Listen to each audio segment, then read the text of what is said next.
Hello my friends, HM here. In this video we are going to make a wheat white bread. I'm going to bake it in this Chinese wok here. I made a video about restoring this wok that was extremely popular for some reason. It was all rusty and red and now it's beautiful and perfect for this job here to make a bread. But really you can make a bread in any kind of enclosure that you stuff in the oven. I have some examples here. I have another wok here, of course. That's an expensive wok and it has enameled on the cast iron and I don't want to dent that enameled, so that's why I'm using this cheap Chinese wok here that's also cast iron and that really cannot be broken in any way.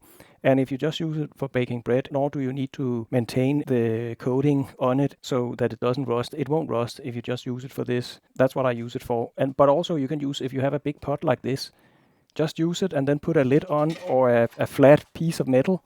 If you have that in your kitchen like this, put that on just to keep the steam in. That's the whole point of it. You need to keep the steam in so you get more spring in your bread. And I have even made a bread in this pot here. It's just a frying pan, 24 centimeter frying pan. It's not so big, so you have to make less dough for it. But yes, I have done it. I have a high lid here, and it also contains the steam, and you can make bread in that.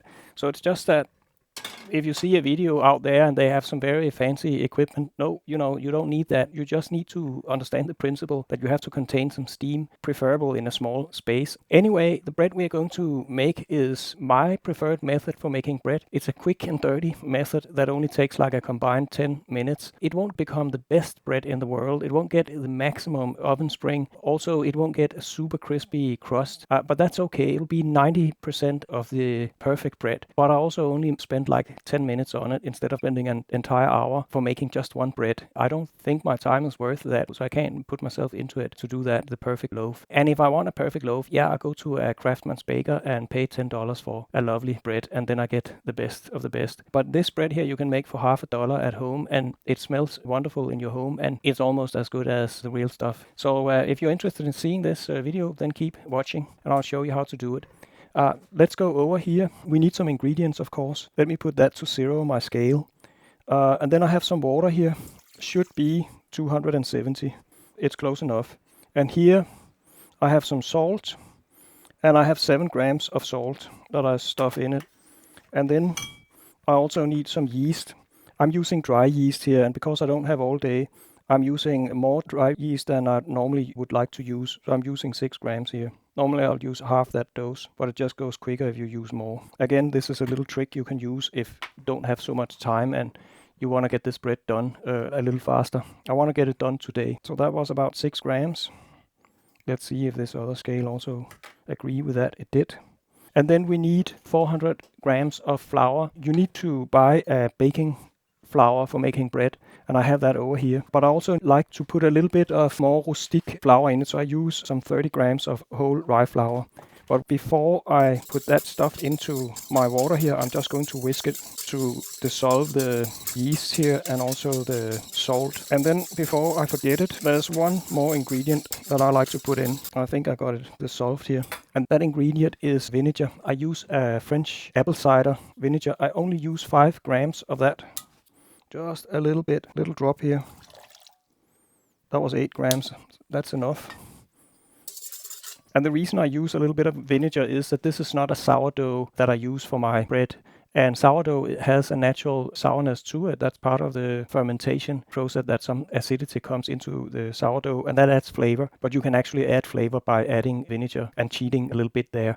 And the great thing is you don't have to use sourdough starter and all that stuff because it's so much work. And I just don't have patience for it. I do use sourdough starter for my rye bread, and I eat a lot more rye bread than I eat white bread. But that's because it's a different process and it doesn't have any extra work associated with it. It's actually easier to use a sourdough than using yeast from the supermarket in that special case. Of this rye flour, I only use 24 grams. That's fine. Could be anything from 20 to 30 grams. That's what I like to do. And just put this away.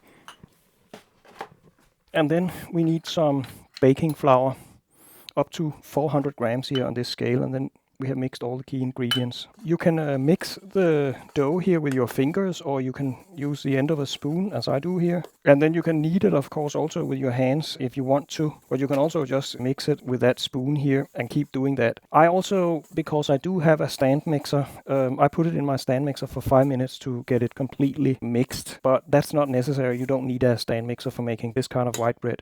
I would say if you make rye bread, that's another story. Then you do need a stand mixer. And here, for my fingers not to pick up this dough too easily, I just wet my fingers. So now it's roughly mixed, and then I put it in this machine here and put a dough hook on the machine, and then we just mix it. But I'll close my cameras now, and then I'll make a time lapse of this mixing process so you can see it. So what you can see now is that the mixer is mixing this dough, and it gets steadily firmer as it mixes it. And about 5 to 7 minutes is actually progressing here.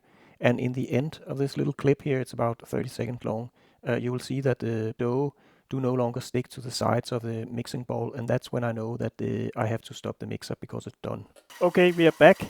Now you can see this dough here has released itself from the bowl that it's being mixed in, and that means it's ready. You don't have to mix it anymore. So I'll turn this machine off. Take this one down. You can also see it's nice and smooth in its consistency or texture. Again, I'm going to do this little trick because it's still quite sticky, this dough. I need to wet my hands to handle it. But otherwise, now the dough can just sit there and proof for about 2 hours. And I'll bring back this GoPro time lapse so you can see it proving over those 2 hours. It'll be compressed in like 30 seconds. But you'll see. Here you can see my dough proving, and I wanted to prove to double the size before I start these treatments of the dough where I stretch and fold it. And but it only took 1 hour in my case because I guess my kitchen was warmer and I had also used extra yeast, so the rise was simply quicker than I anticipated before this started. So, but that's how it looks when dough is proofing and you compress it to 30 seconds in 1 hour. An hour has passed, and this dough here has popped a little faster actually than I expected. And now let's get it up. But we are going to make some stretch and fold things with the dough. That's very easy, it doesn't require any skills. It's very hard actually to make a bread if you have to make it perfect. Lots of folding techniques, and I have never learned these folding techniques, but there are a few things I've learned because it's not difficult. And one of them is this stretch and fold. First we loosen up the dough, and also you noticed that I wetted my fingers, so, and maybe I should wet them just a little bit more because I can feel I stick to this dough here. First I kind of remove the dough from the side here. And then I take it up. And stretch and fold is this. You stretch it and then you fold it. And then you turn it around and then you stretch it and fold it. And you can do that 3 times. Now I can barely do it, but I do it just one more time. And then back it goes. That was a stretch and fold. You can definitely do that. Now it goes back here and it has to rest the dough for some 15-20 minutes, maybe even 25 minutes. And then I do a stretch and fold again, just like I just showed you. And then I'll give it another resting of 15 minutes, and then I'll do a third time stretch and fold, where I do these three times stretch and fold. Why do you do it? You do it in order to build up strength, gluten strength in the dough. That will give a better pop spring of the bread and a more airy crumb, a more delicious crumb basically in the bread. You can skip it, then the bread will not pop as much, the crumb will not be as delicious. But of course, you can save time even here. I'm not going to show you the rest of my stretch and folds, but before I turn down my cameras, I will show you how to prepare banneton for non-sticking. I take some rye flour here. It's not the ideal flour perhaps because it's a little dark in the color and it looks more pretty, the bread, if you use a white flour. Rice flour is the best flour you can use for that. It's white and pretty. And it also has another protein structure than wheat flour, so it doesn't stick as well to wheat flour that our bread is. If you don't have any other flour, just use wheat flour, or use rye flour if you have it. I like rye flour because, as you can see, it sticks very well to, it's kind of rough in the surface, and it sticks very well to this banneton here. So now it's coated, and when we put the dough in, it will definitely not stick. But anyway, we'll be back to do the final pre-shape. So here we see the dough proving again during my stretch and fold sessions, where I treat the dough in order to build strength in the dough. And there are about 15 to 20 minutes in between each of these stretch and fold sessions, and I have done 3 of them, and you can do more if you want to build even more strength in the dough. But I managed to do well with just 3 of those, and that's how that is. Okay, now I've done my stretch and fold exercise a couple of times, and it's time to do the final pre-shape. And also, before I did my last stretch and fold, I let the dough rest for another 15 minutes, so it's ready for this pre-shape. Let's take it up. And as you can see, it's popping quite a lot. And I'll wet my hands so the dough doesn't stick to my fingers so easily. And I have cleaned this my table simply by using this scraper here to clean any impurities off, and then you just use your kitchen table. That's the easiest. And get it out. I'm gonna put some water in here. And also use that for wetting my hands. So what do? We do a pre-shape of this dough here, and we do that by, I'll again wet this one so scraper doesn't stick, by turning the dough here in under itself, push in under itself, and then you quickly remove it so it doesn't stick the dough, simply to get some surface tension here.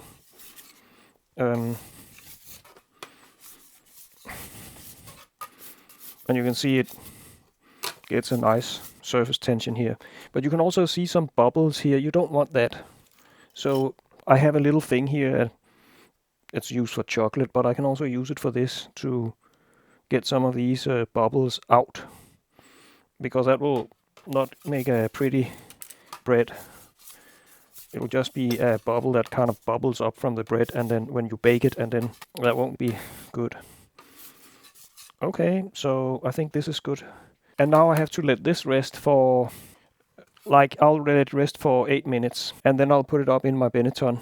But maybe I should go over here. I want to turn on my oven here, and I turn it on at the maximum temperature. It's 270 degrees Celsius, or about 515 degrees Fahrenheit. So it's quite hot, but it takes a while, like 40 minutes or so, before my oven gets heated up. And also we need to put this wok into the oven because it has to be preheated as well. And maybe I should talk a little bit, I don't think I mentioned it.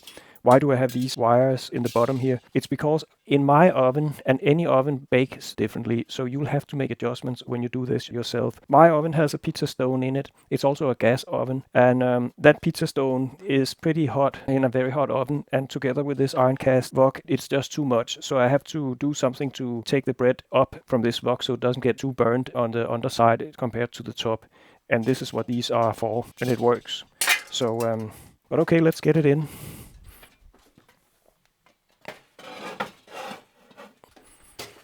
Okay, but I think I'll clap out now, and when this one has rested, I'll show you how to put it in the banneton. Now the dough here has rested, and we need to put it up here.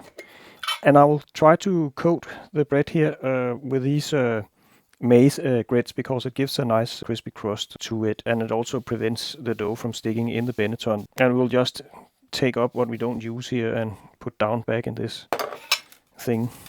Okay, so I have this scraper here. I think I'm going to... This side here that we just shaped up has to go on the bottom here in the banneton. So the top here has to go on the bottom here.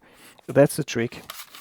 We need to quickly move that around. And that's another reason why I'm using this stuff here. I don't want it to stick. And now it's time to get it up. And down it goes. Here it is. We don't want that bubble. Where's my thing? Okay, and then I'll put a lid on it so I can easily see it. And then I put it over here. And here I have prepared a baking paper sheet. It's one I used previously, so it's a little brown. But I can reuse it here for this baking. But anyway, when my oven is heated and this one has popped a little more, then I'll be back and show you how to flip this around and put it in the oven. Okay, finally the moment has come where we can put this bread into the oven and have it baked. So let's do that. And as you can see, it has popped all the way up in my glass lid here. Let's take the temperature of my oven just to be sure. Yeah, 272 degrees Celsius, 521 degrees Fahrenheit. So yes, it's definitely very hot. Let's put my safety gloves here on and get this thing here out of the oven. And it's about acting fast because you don't want anything to cool. Then I take these off because I have to flip this around. I put this plate on and then I flip it. And then I take this up. And then I don't want to score it right yet.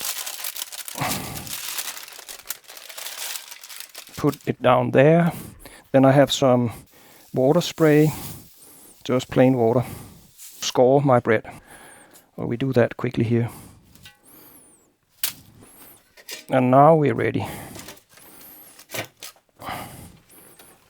Get it in.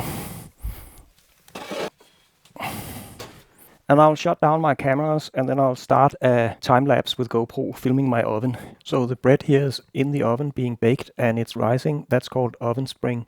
And I've compressed it down to 30 seconds, all 20 minutes that the bread is baking. Now we are at 10 minutes in, it's almost done rising, and about 15-16 minutes in, it's fully risen. It doesn't rise anymore, and you could basically take the bread out from that point on. But we are done here.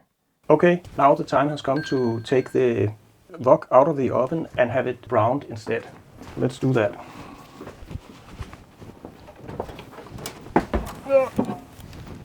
And it has, because it can't spring any more than it already has here. And what I do is, I want some of these crumbs to fall off, and also I want to check it on the underside. It looks good. You know, I think we can just put it into the oven as is. And now we want to brown it. Give it some crust. I will take the temperature down just a little bit, say to 250. Okay, I forgot to tell how long I had it in the wok in the oven. You normally give it 20 minutes, and that's what I gave it. Then you take it out of the wok, put it back into the oven, and bake it for another 18-20 minutes, maybe more, maybe 25 if it's a large bread. Now I'll go back to my time lapse so you can see it brown in the oven. Now the bread is in again for another 20 minutes in order to brown and make the crust crispy. But my bread didn't get enough browning, I think, and enough crispiness in order to be more perfect. So I have a gas oven and there's no circulation in it. So maybe my oven needs higher temperature for the browning to be more perfect. I'll do that the next time I do the bread. But that is something you need to adjust yourself. Okay, now it has also browned and it's in my oven, the bread. Let's take it out and take a look at it. I want to put my gloves on here again. It looks great, I think.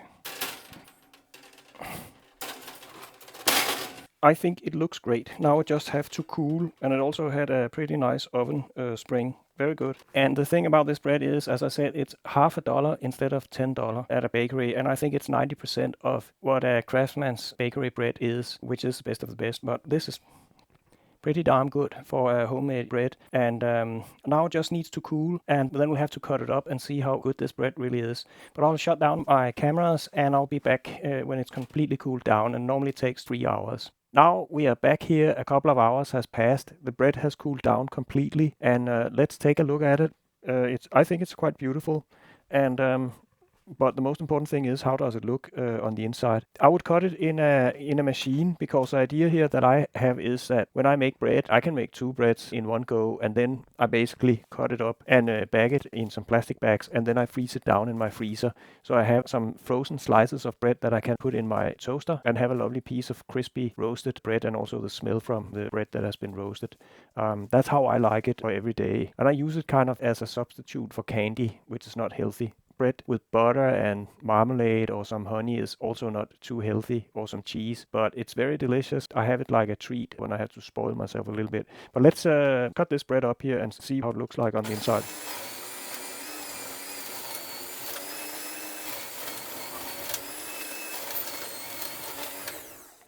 And here it is. The crumb feels very, very nice, and also I think it got a nice softness to it, the texture here. I mean, I would say my goal is simply to get to 90% of the best of the best. The crumb is very good. The crust here is not as crispy as the finest craftsman's bread you can get. I'm pretty happy about it. It's the best I can do when I only spent like 15 minutes accumulated making this one loaf. And also I only spent like $50 in ingredients. Flour is not expensive at all. And water and yeast and salt. It's not that I buy a cheap flour at all, but flour really isn't expensive. So that's some of the cheapest food you can produce actually. Let's have a taste. And also I cut always my bread, cut it on a cheap plastic cutting board. Don't use a good wood cutting board because this is a saw and it will ruin that cutting board. But let me have some butter on it here and have a bite.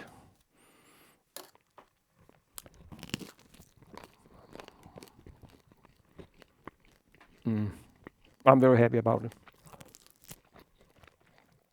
It's absolutely super. Now I'll just cut up this bread and bag it in a plastic bag and freeze it down, and I'll show you because I already have something that was frozen. This bread here, it didn't pop up as well as this one, so it was clearly not as successful as this one, and it's even bigger here on the middle. But this is basically what I do.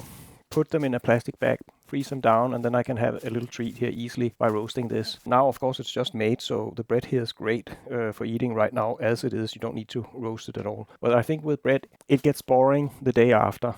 You eat it either the same day it is baked or you freeze it down. You cannot store bread for the next day. I don't think you can that. That's just not good. So that's how I like it. But anyway, this was my video. I hope you liked it. And if you do, please give me a like to help me on the YouTube algorithm so more people will see the video, and perhaps consider subscribing. I'll make many more videos with ordinary food and also extraordinary food, but always within a budget, I'd say, and how you can make healthy and affordable food that is also super delicious at the lowest effort as possible, because we don't have all that time for cooking at home. That's what I like. That's how I run my kitchen here. Those are the principles, and also the least waste as possible. But anyway, that was it. I wish you a great life in freedom and democracy. Goodbye.